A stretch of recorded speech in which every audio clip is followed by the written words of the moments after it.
ఓం నమో వెంకటేశాయ. శ్రీ మహాగణాధిపతయే నమః. శ్రీరామకృష్ణ గురవే నమః. అమృతాంశోద్భవో భానుశశబిందుః సురేశ్వరః ఔషధం జగతః సేతుః సత్యధర్మపరాక్రమః. శ్రీ విష్ణు సహస్రం 31వ శ్లోకంతో నామస్మరణ చేసుకుని భీష్మ ఉపదేశం వినబోతున్నాం. జపయోగానికి సంబంధించిన విశేషాలు తెలుసుకున్న తరువాత ధర్మరాజు విశిష్టమైన జ్ఞానయోగాన్ని, దాని సాధన విధానాన్ని తెలుసుకోవాలని ఉంది అని ప్రార్థింపగా భీష్ముడు, మను బృహస్పతి సంవాదం అని ఉంది, అది నీవడిగిన విశేషాలను స్పష్టం చేస్తుంది అని ఆ సంవాదాన్ని ఇలా వివరించాడు.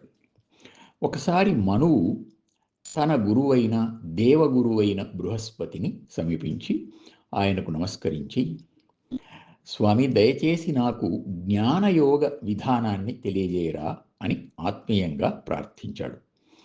ఆయన వాత్సల్యంతో వివరించసాగాడు. సత్కర్మయోగాన్ని శ్రద్ధగా ఆచరిస్తే జ్ఞానయోగం సిద్ధిస్తుంది. మంచి పనులు చేస్తూ వాటి వల్ల వచ్చే సుఖ దుఃఖాలను సమంగా చూడాలి. ఒక సమయంలో సుఖం అనిపించినవి కొంతకాలం తరువాత దుఃఖం అనిపిస్తాయి. ఈ తత్వం తెలుసుకొని ఫలితాల పట్ల నిర్లిప్తుడుగా ఉండడమే జ్ఞానం. ఇక ఇంద్రియాలు శబ్ద స్పర్శాదులైన గుణాలను గ్రహించగలవు గాని గుణాతీతమైన జ్ఞానాన్ని గ్రహించలేవు గదా. స్త్రీ పురుషాది భేదం ఆ పరతత్వంలో లేదు గనక ఆ స్వభావాల ద్వారా తెలుసుకోవడానికి కూడా వీల్లేదు. జ్ఞానమే దాని దేహం. అది వెలుగుతున్న దీపంలా ఉండి ఇంద్రియాలను, మనస్సును వెలిగింపజేస్తుంది, అంటే చైతన్యవంతం చేస్తుంది. రాజు ఇచ్చిన శక్తితో పనిచేసే మంత్రులలాగా ఇంద్రియాలు, మనస్సు ఆత్మకు సహాయపడతాయి. ఆత్మ ఉంది కానీ కనపడదు. మన వీపు మన కంటికి నేరుగా కనబడదు కానీ ఉంది కదా. పక్షిని వలపన్ని పట్టినట్లు బుద్ధిమంతులు ఉపాయంతో దాన్ని పట్టుకుంటారు. పాము కాళ్ళు పాముకు తెలిసినట్లు బుద్ధి సాగే తీరులు బుద్ధిమంతునికి తెలుస్తాయి. అతడు వాటిని నిరోధించి బుద్ధిని శుద్ధి చేసి ఆత్మను దర్శిస్తాడు. అమావాస్య నాటి చంద్రునిలాగా, రాహువు మృంగిన సూర్యునిలాగా అజ్ఞాన ఆవరణం వల్ల ఆత్మ కనబడదు.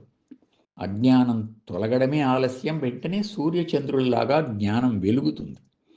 అజ్ఞానం పోవాలని మొండిగా, మూర్ఖంగా శరీరాన్ని నలిపితే, బాధిస్తే జ్ఞానాగ్ని పుడుతుందా? ఉపాయంగా మనోమథనం చెయ్యాలి. ఒక చెట్టులో అగ్ని ఉంటుంది.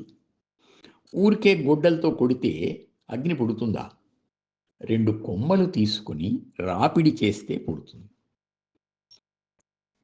అనలముతోచునే తనువునందు కుఠారముఖంబులైన సాధనముల త్రవ్వా సజ్జనహితా తగ త్రచ్చినగాక. అట్లా ఇత్తనువు నలంగజేసి పరతత్వముగాంతుమనంగరాదు. విన్ననువున ఆగమోక్త మథనం వనరించినగాని ఆరయన్. ఇంద్రియ మథనం చెయ్యాలి. అవి చెప్పినట్టు మనం వెళ్తే దుఃఖం, మనం చెప్పినట్టు అవి వెళ్తే సుఖం. ఇంద్రియాలు చోరగుణం కలిగినవి, తప్పించుకుంటూ ఉంటాయి. పట్టుకొని దారికి తెచ్చుకోవాలి. సత్కర్మలు చేసి పుణ్యం పెంచుకుంటే పాపం తొలగుతుంది. మనస్సు అనే అద్దం శుద్ధమై జ్ఞానంతో మెరసినప్పుడు అంతరాత్మలో కనిపిస్తున్న భగవంతుణ్ణి జీవుడు చూస్తాడు. నిశ్చలమైన ధ్యానయోగంతో క్రమంగా సత్వరజస్తమో గుణాలు జారిపోతాయి. నిర్గుణ వస్తువు దగ్గరవుతుంది. జీవుడు జీవత్వాన్ని వదిలి పరమాత్మలో లీనమవుతాడు. అదే పరమపదం, దానికి మించింది లేదు అని బృహస్పతి మనువుకు బోధించి, జ్ఞానసిద్ధికి ప్రధానమైన ఆటంకం మాయ కనుక దాన్ని దాటే విధానాన్ని చెబుతాను విను అని ఇలా చెప్పాడు. నేల మీద కాలు మోపకుండా ఆకాశంలో తిరిగే జంతువు ఏ దారిలో వెళుతుందో తెలుసుకోలేం కదా. మాయ అట్లాంటిది. అది గుణమూర్తి, అంటే త్రిగుణ స్వరూపం అన్నమాట. మనం సత్వరజస్తమో గుణాల్లోనే ఉండి దాన్ని పట్టుకుందాము అంటే ఎలా కుదురుతుంది? అది ఎలా దొరుకుతుంది? వైరాగ్యం అనే కొడవల్ని పట్టుకుంటే అది వాటిని ఖండిస్తుంది. త్రిగుణాతీత స్థితి లభిస్తుంది. అక్కడ భగవంతుడు ఉంటాడు. పూసలలో దారంలాగా అంతటా ఉన్న భగవంతుణ్ణి ఆశ్రయిస్తే మాయ మళ్ళీ మన దగ్గరికి రాదు. పంచభూతాల కంటే పెద్దది మనస్సు, దానికంటే బుద్ధి పెద్దది, దానికంటే కాలం గొప్పది, కాలానికంటే గొప్పవాడు భగవంతుడు. ఆది మధ్య అంతం లేని కాలాతీతుడు ఆయన. వేదాల ద్వారా అనేక విధ వాదాల ద్వారా తెలుస్తున్నవాడు ఆయనే. కనుక ఆయనే భవక్షేపి, అంటే సంసారంలో నుండి వెలికి తెచ్చేవాడు. ఆయనే జ్ఞాన జ్యోతి. ఆ వెలుగులో బుద్ధిని, మనస్సును, ఇంద్రియాలను, వాటి గమనాన్ని, అవి ఎలా వెళ్తున్నాయి అనే దాన్ని చూడొచ్చు. కనుక వాటిని ఎలా నడపాలో అలా నడపవచ్చు. తాత్కాలికమైన భౌతిక విషయాల కోసం